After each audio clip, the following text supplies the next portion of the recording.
PV. അൻവറിന് മറുപടി പറഞ്ഞ പാർട്ടി സെക്രട്ടറി എം.വി. ഗോവിന്ദൻ അധികമാരും അറിയാത്ത ഒരു നോവലിലെ കഥാപാത്രം പറയുന്ന ഒരു കാര്യമാണ്. ചുള്ളിയുടെ കഥയാണ് പറഞ്ഞത്.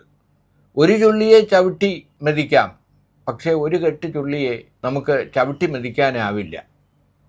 കാരണം അതുപോലെയാണ് ലക്ഷോപലക്ഷം അംഗങ്ങളുള്ള പാർട്ടി എന്നാണ് അൻവറിനെയും പൊതുസമൂഹത്തെയും എം.വി. ഗോവിന്ദൻ ഓർമ്മിപ്പിച്ചു. അപ്പോൾ മഹാകവി കടമ്മനിട്ടയെ മറന്നു. CPM-ന്റെ സ്വതന്ത്ര MLA ആയി വിജയിക്കുകയും MVR-നെ പോലെ വലിയൊരു സഖാവിനെ തോൽപ്പിച്ച് CPM-ന്റെ മുഖം രക്ഷിക്കുകയും ചെയ്ത കടമ്മനിട്ട. മഹാകവി കടമ്മനിട്ട MLA ആയതിനു ശേഷം അദ്ദേഹത്തിൻ്റെ കവിതയുടെ കൂമ്പടഞ്ഞു എന്നത് മറ്റൊരു വിഷയമാണ്. പക്ഷെ കടമ്മനിട്ട എഴുതിയ ഒരു കവിതയാണ് ചുള്ളിയുടെ കഥ എം.വി. ഗോവിന്ദൻ പറഞ്ഞപ്പോൾ ഓർമ്മ വന്നത്. കടമ്മനിട്ട രാമകൃഷ്ണൻ എഴുതിയ ഐകമത്യം എന്ന കവിത വളരെ പ്രസക്തമാണ്. ഈ കവിത പാർട്ടിക്ക് മാത്രമല്ല, അൻവറും ഈ കവിത വായിക്കേണ്ടതാണ്. പാർട്ടി സെക്രട്ടറി ഗോവിന്ദനും ഈ കവിത വായിക്കേണ്ടത്.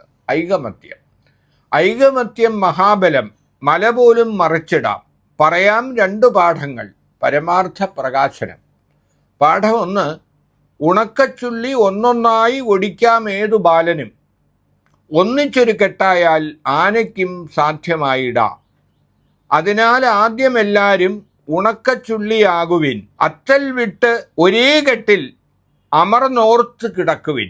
ഐകമത്യം മഹാബലം, മഹാവാക്യം മഹാത്ഭുതം. പാഠം 2, ഒറ്റയീർക്കിലൊന്നൊരുമ്പെട്ടാൽ ഒരു ചൂലാകാനാകുമോ? ഒറ്റയീർക്കിൽ ഒരുമ്പെട്ടാൽ ഒരു ചൂലാകാനാകുമോ? ഒരു 100 ഈർക്കിൽ ഒന്നിച്ചാൽ ഒറ്റ ചൂലായി ഭവിച്ചിടും. ഒരു 100 ഈർക്കിൽ ഒന്നിച്ചാൽ ഒറ്റ ചൂലായി ഭവിച്ചിടും. അതിനാൽ മർത്യരെ, നിങ്ങൾ ഒറ്റ ചൂലായി മാറുവിൻ. ഐകമത്യം മഹാബലം, മല പോലും മറിച്ചിടാം. ഉപസംഹാരം: ഒരു കെട്ട് ചുള്ളിയോ ചൂലോ ഭാവി ഭാസുരമാക്കിടും എന്ന ചിന്താക്ലേശം വേണ്ട, രണ്ടിലേതെങ്കിലും ശുഭം. കടമ്മനിട്ടയുടെ ഈ വരികൾ വൈകിയാണെങ്കിലും എം.വി. ഗോവിന്ദനും അൻവറും വായിക്കട്ടെ. പാർട്ടി തീപ്പന്തമായി മാറുമെന്ന് ആദ്യം പറഞ്ഞത് പാർട്ടി സെക്രട്ടറി ആയിരുന്ന പിണറായി വിജയനാണ്. T.P. ചന്ദ്രശേഖരൻ ഒഞ്ചിയത്ത് പുതിയ പാർട്ടി ഉണ്ടാക്കിക്കൊണ്ട് പാർട്ടിയെ വെല്ലുവിളിച്ചപ്പോൾ ആണ് ആദ്യമായി അന്ന് പാർട്ടി സെക്രട്ടറി ആയിരുന്ന പിണറായി വിജയൻ പാർട്ടി തീപ്പന്തമായി മാറും എന്ന് പ്രസംഗിച്ചു. അതിനുശേഷമായിരുന്നു എല്ലാ സംഭവങ്ങളും നടന്നത്. ഇന്നിപ്പോൾ പി.വി. അൻവർ പാർട്ടിക്കെതിരെ അതേ പ്രയോഗം കടമെടുത്തിരിക്കുകയാണ്. അദ്ദേഹം പറയുന്നത് തന്നെ പാർലമെൻ്ററി പാർട്ടിയിൽ നിന്ന് പുറത്താക്കിയതോടെ താനുമായുള്ള ബന്ധം CPM ഇടതുപക്ഷം വേണ്ടെന്ന് വെച്ചതോടെ താൻ സ്വതന്ത്രനാണ്, ഇനി തീപ്പന്തമായി താൻ ജനങ്ങൾക്കിടയിലേക്ക് ഇറങ്ങുമെന്നാണ്.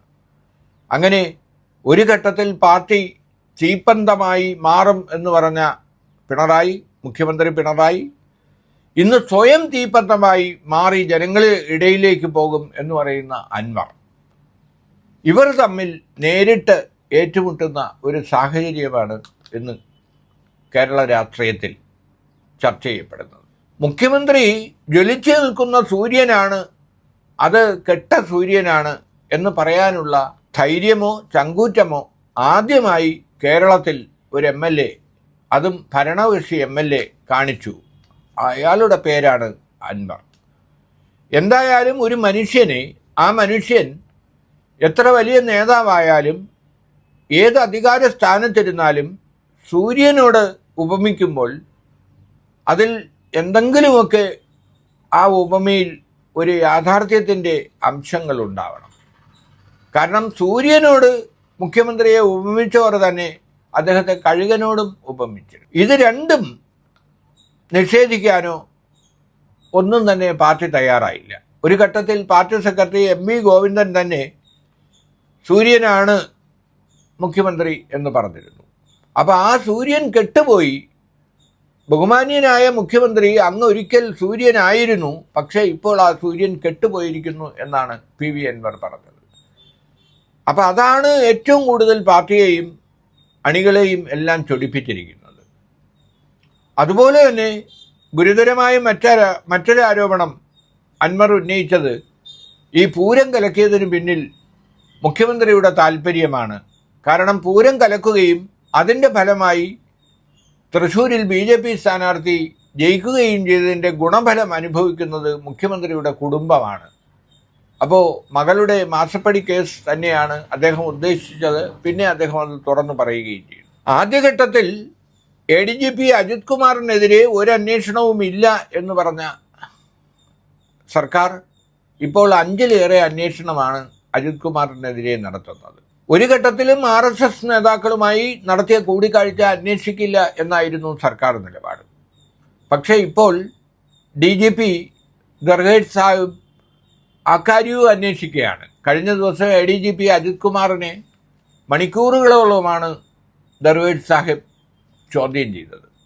പക്ഷേ അതിൽ ഉയരുന്ന ഒരു സംശയം, ഒരു പൊളിറ്റിക്കൽ ഇഷ്യൂ, ഒരു രാഷ്ട്രീയമായ കൂടിക്കാഴ്ച, ഒരു പോലീസ് ഉദ്യോഗസ്ഥരും 2 RSS നേതാക്കളുമായി നടന്ന സംഭാഷണം, ആ സംഭാഷണം സംബന്ധിച്ച് ഒരു DGPക്ക് എങ്ങനെയാണ് അന്വേഷിക്കാൻ കഴിയുക?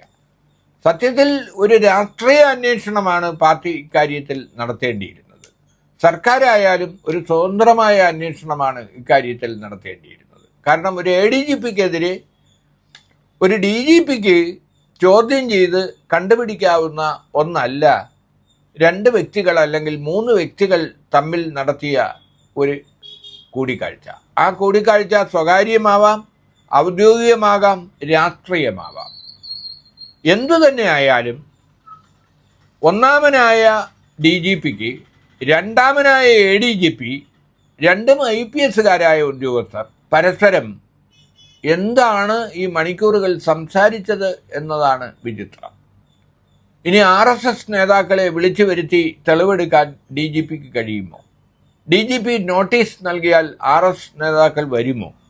RSSൻ്റെ പാരമ്പര്യവും ചട്ടക്കൂടും അനുസരിച്ച് അവർ സംസാരിച്ച കാര്യങ്ങൾ അവർ തുറന്നു പറയുമോ?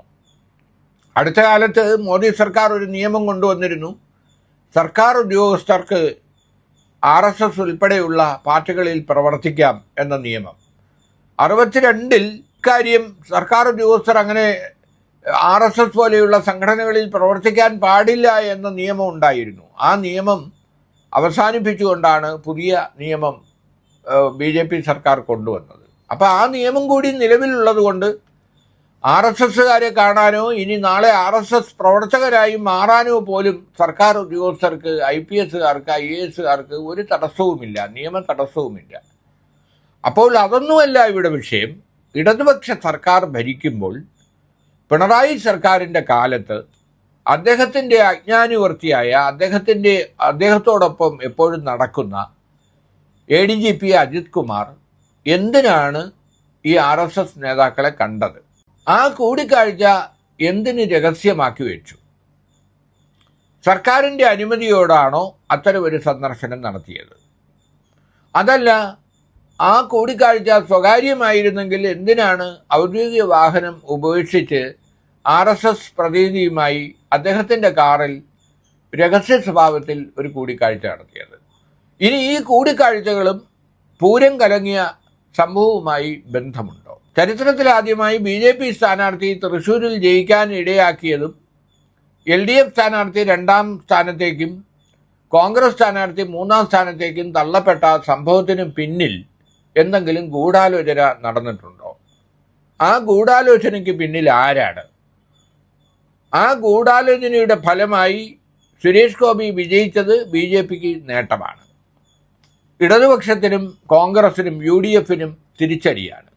പക്ഷേ ഈ തിരിച്ചടി യാദൃച്ഛികമായി സംഭവിച്ചതാണോ, ആരെങ്കിലും തങ്ങളുടെ നേട്ടങ്ങൾക്ക് വേണ്ടി പാർട്ടിയെ ഒറ്റിക്കൊടുത്തതാണോ? ഒറ്റിക്കൊടുത്തു എന്ന അർത്ഥത്തിലാണ് PV അൻവർ ആരോപണങ്ങൾ ഉന്നയിച്ചത്. അപ്പോൾ PV അൻവർ ഉയർത്തിയ ആരോപണങ്ങൾക്ക് പാർട്ടി സെക്രട്ടറി ഡൽഹിയിൽ നൽകിയ മറുപടിയിൽ ഒരു ഉദാഹരണം പറഞ്ഞു. ആ ഉദാഹരണം, ഒരു ചുള്ളിക്കമ്പ് നമുക്ക് ചവിട്ടി ഓടിക്കാം, പക്ഷേ ഒരു കെട്ട് ചുള്ളിക്കമ്പ് നമുക്ക് ചവിട്ടി ഓടിക്കാൻ കഴിയില്ല. അതുപോലെയാണ് പാർട്ടി ലക്ഷോപലക്ഷം ജനങ്ങളാണ് പാർട്ടിയിലുള്ളത്. അതുകൊണ്ട് പാർട്ടിയെ ആർക്കും ഒരു ചുക്കും ചെയ്യാൻ കഴിയില്ല. എന്തായാലും ഈ ഉദാഹരണം ഏതോ ഒരു നോവലിൽ ഒരു കഥാപാത്രം പറയുന്ന കാര്യങ്ങളൊക്കെ കോട്ട് ചെയ്തുകൊണ്ടാണ് അദ്ദേഹം പറഞ്ഞത്.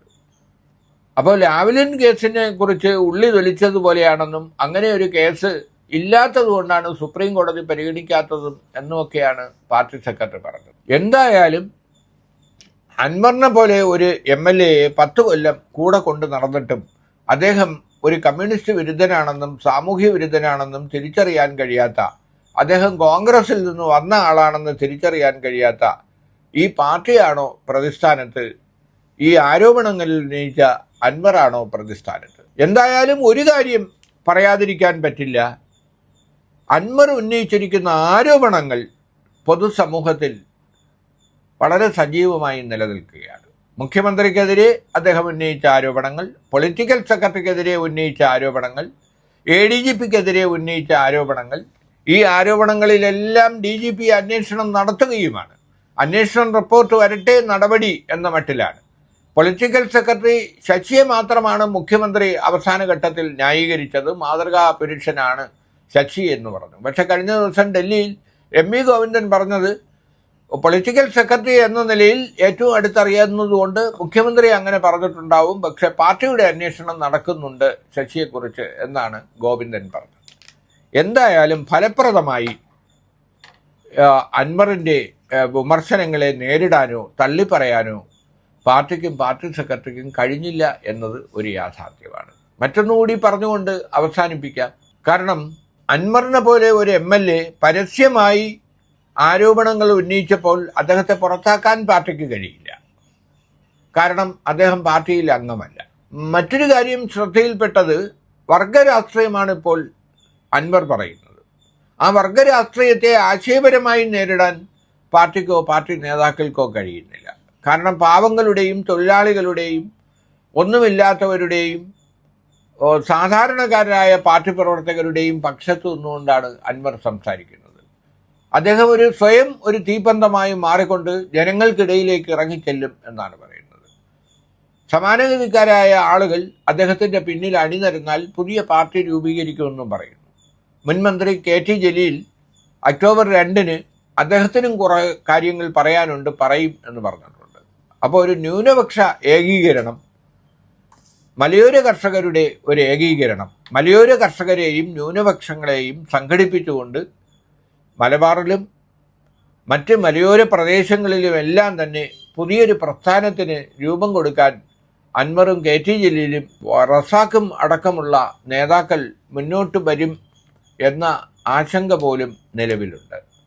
എന്തായാലും പ്രൊഫസർ MN വിജയൻ പറഞ്ഞതുപോലെ ചോദ്യം ചോദിച്ച കുട്ടിയെ ക്ലാസ് മുറിയിൽ നിന്ന് പുറത്താക്കിയാലും ആ ചോദ്യം അവിടെ അവശേഷിക്കും. അൻവർ ചോദിച്ച ചോദ്യങ്ങൾ അവശേഷിക്കുകയാണ്.